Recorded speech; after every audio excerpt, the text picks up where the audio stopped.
News cafe நேயர்களுக்கு வணக்கம். நம்ம இப்போ வந்து மார்க்கெட் ரிவ்யூ பார்க்கலாம். இந்த வாரம் எப்படி இருந்தது மார்க்கெட்டு, போன வாரம் எப்படி இருந்தது, இந்த வாரம் எப்படி இருந்தது நம்ம பார்க்கலாம். ஸோ இன்றைக்கி மார்க்கெட் க்ளோசிங்கை வச்சு மார்க்கெட் நெக்ஸ்ட் வீக் எப்படி இருக்குன்றது நம்ம டிஸ்கஸ் பண்ணலாம். ஃபஸ்ட்டு ஆக்சுவலாக இன்றைக்கி க்ளோசிங் வீக்கு. இந்த வாரம் பார்த்தீங்கன்னா ஓப்பனிங்லாம் நல்லா இருந்தால் ஃபினிஷிங் நல்லா இல்லை. ஓப்பனிங் கேப் அப்பில் ஓப்பன் ஆச்சு, நல்லா மேலே இருந்தது, அதுக்கப்புறம் டிராஸ்டிக்காக கீழே இறங்கி வந்துடுது. ஸோ பேசிக்லி வீக்லி ஓப்பன் மேலே இருந்தது, பட் க்ளோசிங் ஓப்பன் ப்ரைஸ் கீழே வந்திருக்கு. அது ஒரு நெகட்டிவ். ரெண்டாவது பார்த்தீங்கன்னாக்கா டெக்னிக்கலாக பார்த்தீங்கன்னா 20 டே மூவிங் ஆவரேஜ் கிட்ட வந்திருக்கு. பட் அதுக்கு ஜென்ரலாக வந்து 20 டே மூவிங் ஆவரேஜ் கீழே போயிட்டு திருப்பி மேலே வரணும், மேலே வந்துடுது. இப்போ திருப்பி இன்னொரு தடவை கீழே போயிட்டு 21 டேக்கு மேலே க்ளோஸ் ஆகிடுச்சுன்னா மார்க்கெட் புல்லிஷ். ஆல்ரெடி வேறு ஒரு வீக்லி வச்சு புல்லிஷ் தான், நம்ம அதை பற்றி பேசலாம். ஸோ டெய்லி சார்ட்டில் பார்த்தீங்கன்னாக்கா இந்த ரேலி வந்து 24,344 ஆரம்பித்த ரேலி நேராக நான் ஸ்டாப்பாக 25,153. ஸோ ஆல்மோஸ்ட் ஒரு 800 பாயிண்ட்ஸ் ரேலி, ஒரு 750 to 800 பாயிண்ட் நான் ஸ்டாப் ரேலி. ஸோ எப்போவுமே மார்க்கெட் எப்படி இருக்குன்னாக்கா ஒரு ரேலி ரீட்ரேஸ்மெண்ட், சைட்வேஸ் அப் ட்ரெண்ட் அப்படி இருக்கலாம், இல்லை ஒரு ரேலி சின்ன ரீட்ரேஸ்மெண்ட், ஒரு ஃபாஸ்ட் மூமெண்ட், இந்த மாதிரி இருக்கலாம். ஸோ இப்போ வந்து மார்க்கெட் வந்து இந்த 24,344 ரேலி ஆகிருக்கு. இப்போது ரீட்ரேஸ்மெண்ட் எவ்வளோ தூரம் வருதுன்னு பார்க்கலாம். சரி, நம்ம வந்து 2 வீக்ஸ் பேக் ஒன்று சொல்லிட்டு இருந்தோம், வீக்லி 21 டே மூவிங் ஆவரேஜ் ஒரு டெக்னிக், ஒரு சீக்ரெட் இது, ஓகேங்களா? வீக்லி 21 டே மூவிங் ஆவரேஜ் என்னாச்சுனாக்கா 2 வீக்ஸ் பேக், ஓகே, அதாவது 2 வீக்ஸ் பேக்னா அந்த வீக் 4/8 இப்போ பார்த்தீங்கன்னா மூவிங் ஆவரேஜ், எப்போ மூவிங் ஆவரேஜ் கீழே க்ளோஸ் ஆகிடுச்சு. வீக்லி டெய்லி 21 டே இருக்குது, வீக்லி இருக்குது, மந்த்லி இருக்குது. நம்ம இப்போ இம்மிடியட்டாக ஜென்ரலாக டே டு டே பார்க்கலாம், டெய்லி பார்க்கலாம். ஸ்ட்ராங்காக ட்ரெண்டு பார்க்கணும்னு வச்சுக்கோங்களேன், கொஞ்சம் ஸ்ட்ராங் ட்ரெண்டு பார்க்கணும், வீக்லி பார்க்கலாம். ஸோ வீக்லியில் 2 வீக்ஸ் பேக் க்ளோஸ் ஆகிருந்தது கீழே, பட் போன வாரம் வந்து அதுக்கு மேலே க்ளோஸ் ஆகிடுச்சு. ஸோ இந்த மாதிரி க்ளோஸ் ஆகும் பட்சத்தில் புல்லிஷ் ஒரு மூவிங் ஆவரேஜ் கீழே க்ளோஸ் பண்ணிவிட்டு வீக்காக இருந்தால் நேராக கீழே போயிடும். ஸ்ட்ரென்த்து காட்டணுன்னாக்கா மேலே வரணும், மேலே, பிகாஸ் மார்க்கெட் கீழே போகிறதுக்கு ஈஸியாக ஃபாஸ்ட்டாக போயிடும், லிஃப்ட்டில் போகிற மாதிரி போயிடும். பட் மேலே வரும்போது படிக்கட்டு ஏறி தான் வரும். ஸோ ஒரு நல்ல ஒரு நிறைய ஒரு பையிங் பவர் இல்லாமல் மார்க்கெட் மேலே வராது. ஸோ நல்ல பையிங் பவரோட போன வாரம் நல்ல க்ளோஸ், ஃபஸ்ட் கிளாஸ் க்ளோஸ். இப்போது அந்த 21 டே மூவிங் ஆவரேஜ் வீக்லி பார்த்தீங்கன்னாக்கா அது இருக்கிறது வந்து 24,567.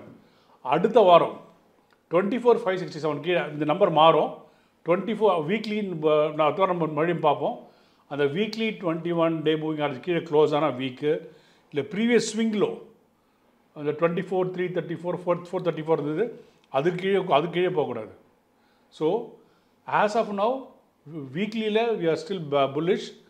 இந்த weekly candle is slightly bearish. So market வந்து கொஞ்சம் ரீட்ரேஸ்மெண்ட் வர வாய்ப்பு இருக்குது. ஸோ இந்த மாதிரி பட்சத்தில் நம்ம என்ன பண்ணணும்? நான் ரீட்டைல் இன்வெஸ்டர், மார்க்கெட் கீழே இருக்க போகிற மாதிரி இருக்குன்றீங்களே, என்ன பண்ணுறது? ஸோ ஒரு 800 பாயிண்ட்ஸ் ரேலி ஆகிட்டு அப்படியே போயிட்டே இருக்காது மார்க்கெட்டு, திருப்பி கீழே உங்களுக்கு எல்லாம் வந்து தான் போகும். பட் ஒன் திங் நீங்கள் பார்த்தீங்கன்னா ஒரு இந்த லெவல் வந்து அரௌண்ட் 24,400 அந்த ரேஞ்ச் வந்து பயங்கர ஸ்ட்ராங் சப்போர்ட். ஒரு 3 தடவை வந்திருக்கு அந்த இடத்துல. ஸோ எப்பயுமே ஒரு இடத்துல வந்து பவுன்ஸ் பேக், அதுவும் இந்த 4th டைம் இது ஃபுல் ஸ்பீடில் போயிருக்கு, ஓகே. ஸோ 24,473 கீழே உடைச்சது, கீழே போனால் தான் நம்ம வந்து மேஜர் வீக்னஸ் வருதுன்னு சொல்லலாம். இல்லை அது வரைக்கும் நம்ம புல்லிஷாக தான் இருக்கோம், நம்ம பயப்பட தேவையில்லை. ரெண்டாவது நம்ம என்ன பண்ணலாம் நம்ம இந்த மாதிரி இருக்கும் பட்சத்தில்? சரி, நம்ம ஆல்ரெடி முன்னே ஒன்று சொல்லியிருக்கோம், ரிசல்ட் மந்த் மார்க்கெட் வீக் வந்து அடுத்த 2 மாதம் week. So July result month market down, so ஆகஸ்ட்டும் டவுனில் இருக்குது, செப்டம்பரும் இந்த மாதிரி டவுனாக இருக்க வாய்ப்புகள் அதிகம். ரீட்ரேஷன் வந்துட்டு திருப்பி மேலே போக வாய்ப்பு இருக்குது. ஸோ இதோட மார்க்கெட் ரேலி எப்போ வரலான்னாக்கா அக்டோபர் ரிசல்ட் மந்தில் பெரிய ரேலி வர வாய்ப்பு இருக்குது. So result month October rally வரனாக்கா மார்க்கெட் ரொம்ப வீக்குன்னு அர்த்தம். ஸோ அதனால் இப்போதைக்கு நீங்கள் பார்த்தீங்கன்னாக்கா மார்க்கெட் வந்து டெய்லி சார்ட்டில் வீக்காக இருக்குது, வீக்லி சார்ட்டில் ஸ்ட்ராங்காக இருக்குது. ஸோ டீட்டெயில் இன்வெஸ்டர் நம்ம என்ன பண்ணணும்? இப்போது இந்த மாதிரி இருக்கும் பட்சத்தில் நம்மளால் என்ன பண்ண முடியும்னாக்கா, நம்ம வந்து நம்மக்கிட்ட இருக்கிற ஸ்டாக்ஸ் இருக்குல்ல, நம்ம மார்க்கெட்டை தான் மெயினாக பார்க்கணும், இல்லைன்னு சொல்லலை. பட் ஆனால் அதோட முக்கியமான நம்ம இருக்கிற பங்குகள், நம்மக்கிட்ட இருக்க பங்குகளில் வந்து லாஸ்ட் 2 குவார்ட்டர் எந்த ஸ்டாக் ரிசல்ட் நல்லா இருக்கோ அந்த ஸ்டாக்கை நீங்கள் இறங்க வாங்கலாம். எல்லோரும் வந்து ஃபாலிங் நைஃபை பிடிக்கூடாதுன்னு அது மாதிரிலாம் கணக்கு கிடையாது. இது சின்ன சிம்பிள் ஸ்ட்ராட்டஜி. ஒரு ஸ்டாக்கு நல்ல ரிசல்ட் நல்லா இருக்குது, ஆர் இந்த குவார்ட்டர் ரிசல்ட் நல்லாயிருக்கு, மார்க்கெட்னால ஒரு ஸ்டாக் இறங்குச்சுன்னா நம்ம தைரியமாக வாங்கலாம். ஸ்டாக்கில் பிரச்சனைன்னு இறங்குச்சு. இப்போ இண்டஸ்இண்ட் பேங்க்கில் பிரச்சனை, நிறைய பேர் வாங்கலான்றாங்க. அது வந்து high risk high reward game. ஏன்னா அங்கேருந்து நேராக பவுன்ஸ் பேக்கே 1500 போகலாம், இல்லை எஸ் பேங்க் 350 ரூபாலேருந்து 5 ரூபா 3 ரூபா போன மாதிரி அங்கேயும் போயிடலாம். அது வந்து ஏன்னா அங்கே வந்து ப்ராப்ளம் இருக்குது. ப்ராப்ளம் இருக்க கவுண்டரில் நம்ம கேர்ஃபுல்லாக இருக்கணும். ஸோ மார்க் ஒரு ஸ்டாக் ஸ்ட்ராங்னாக்கா ரிசல்ட் நல்லா இருக்கணும். ஸோ ரிசல்ட் குவார்ட்டர் இது, ரிசல்ட் நல்லா அந்த ஸ்டாக்ஸை நீங்கள் வாங்கலாம். ரிசல்ட் நல்லா இல்லை ஸ்டாக் நீங்கள் வாங்குறது டேஞ்சர். ஏன்னா அந்த ஸ்டாக் ரொம்ப ஃபாஸ்ட்டாக கீழே விடும். ஸோ ரெண்டாவது அது ஒன்று பார்க்கணும், ரிசல்ட்ஸ் நீங்கள் பாருங்கள். அடுத்தது என்ன பார்க்கணுன்னாக்கா, உங்கள்கிட்ட இருக்க ஸ்டாக்ஸில் மார்க்கெட் இறங்கும்போது பொதுவாக ஸ்டாக்ஸே இறங்கும். அதே வேகத்தில் ஒரு சிலது இறங்கும், ஒரு சிலது கம்மி வேகத்தில் இறங்கும், ஒரு சிலது இறங்காது அவ்வளோ இறங்காது, சைட்வேஸில் இருக்கும். ஸோ எந்த ஸ்டாக் கம்மியாக இறங்குது அது வீக்கு, எந்த ஸ்டாக் சைட்வேஸில் இருக்குது ஸ்ட்ராங்கு. இந்த இறக்கத்துலேயும் ஒரு சில ஸ்டாக் அப் ட்ரெண்டில் இருக்கும், அதெல்லாம் பயங்கர ஸ்ட்ராங். இப்போ நம்ம பார்த்த வரைக்கும் பார்த்தீங்கன்னாக்கா இந்த மியூச்சுவல் ஃபண்ட் கம்பெனிஸ், இந்த கம்பெனி எக்ஸாம்பிள் பேர் பிர்லா ஏஎம்சி, ஹெச்டிஎஃப்சி ஏஎம்சி, இதெல்லாம் வந்து கொஞ்சம் ஸ்ட்ரென்த்து நல்லாயிருக்கு. அதே டைமில் ப்ரோக்கிங் கம்பெனிலாம் கொஞ்சம் வீக்காக காட்டுது. ஏன்னா இது நியூஸ் வருது. என்ன நியூஸ் வருதுனாக்கா, முன்ன வந்து வீக்லி எக்ஸ்பைரி இப்போ நிஃப்டியில் மட்டும்தான் இருக்குது, பேங்க் நிஃப்டிலாம் இல்லை. ஸோ அதெல்லாம் எக்ஸ்பைரி வீக்லி பேங்க் நிஃப்டியில் இருந்தாக்கா நிறைய கல்லா கட்டும் ப்ரோக்கர்ஸுக்கு. ஏன்னா நிறைய பேர் ட்ரேட் பண்ணி பணத்தை விடுவாங்க, பணம் பண்ணுவாங்க, பணத்தை விடுவாங்க, ப்ரோக்கர் நிறைய கட்டுவாங்க. ஸோ பேங்க் நிஃப்டியிலே வீக்லி ஆப்ஷன்ஸ் முடிஞ்சு போச்சு கதை. இப்போ நிஃப்டிலையும் வீக்லி ஆப்ஷன் ஸ்டாப் பண்ணிட்டாங்கனாக்கா அந்த வால்யூம்ஸ்லாம் காணாமல் போயிடும். அந்த ப்ரோக்கரேஜ் வந்து ப்ரோக்கருக்கு கிடைக்காது. அதனால தான் பார்த்தீங்கன்னா நல்ல ப்ரோக்கரேஜ் ஸ்டாக்ஸ், ஏஞ்சல் ஒன்லாம் பார்த்தீங்கன்னா நிறைய ப்ரோக்கரேஜ் ஸ்டாக்ஸ் எல்லாம் வந்து அடி வாங்குது. ஸோ அதனால் வந்து இந்த இடத்துல என்ன ஆகுதுனாக்கா ஒரு ஷிஃப்ட் ஆகுது அந்த இடத்துல. ஸோ ஒரு ஸ்டாக்கோட ஜாதகம் மாறுது இந்த இடத்துல.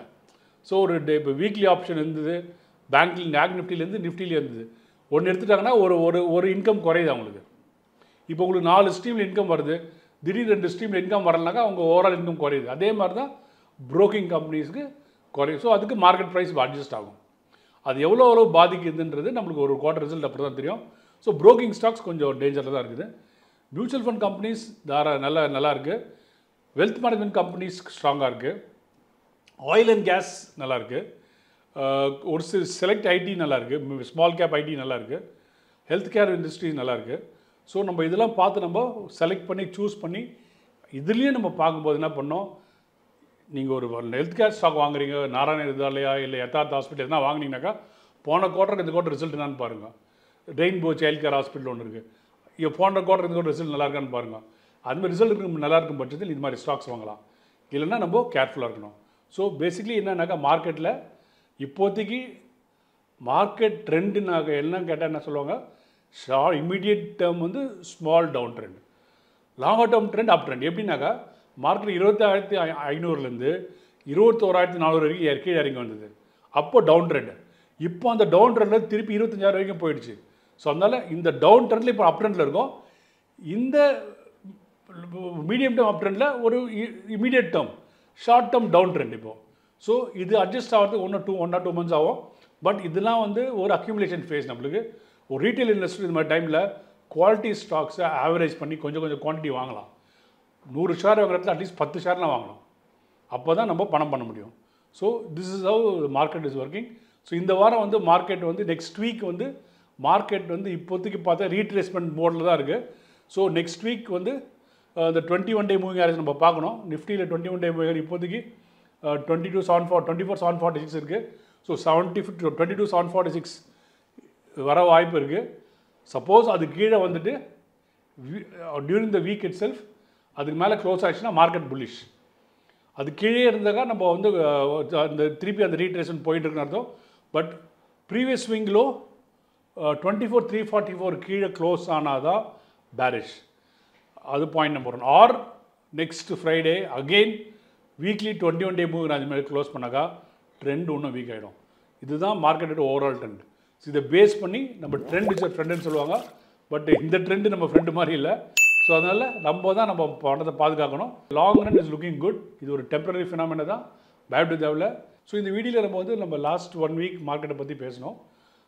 எந்த மாதிரி ஸ்டாக்ஸ் வாங்கணும், எந்த மாதிரி ஸ்டாக்ஸ் வாங்கக்கூடாது, என்ன மாதிரி அப்சர்வ் பண்ணணும், நம்ம ரீட்டைல் இன்வெஸ்டர் என்னென்ன பண்ணலான்னு நம்ம கவர் பண்ணோம். இதே மாதிரி இன்னொரு வீடியோவில் மறுபடியும் சந்திப்போம். நன்றி, வணக்கம். இந்த வீடியோ உங்களுக்கு பிடிச்சிருந்தா லைக் பண்ணுங்க, ஷேர் பண்ணுங்க, கமெண்ட் பண்ணுங்க. மறக்காம பெல் பட்டனை கிளிக் பண்ணிட்டு சப்ஸ்கிரைப் பண்ணிடுங்க.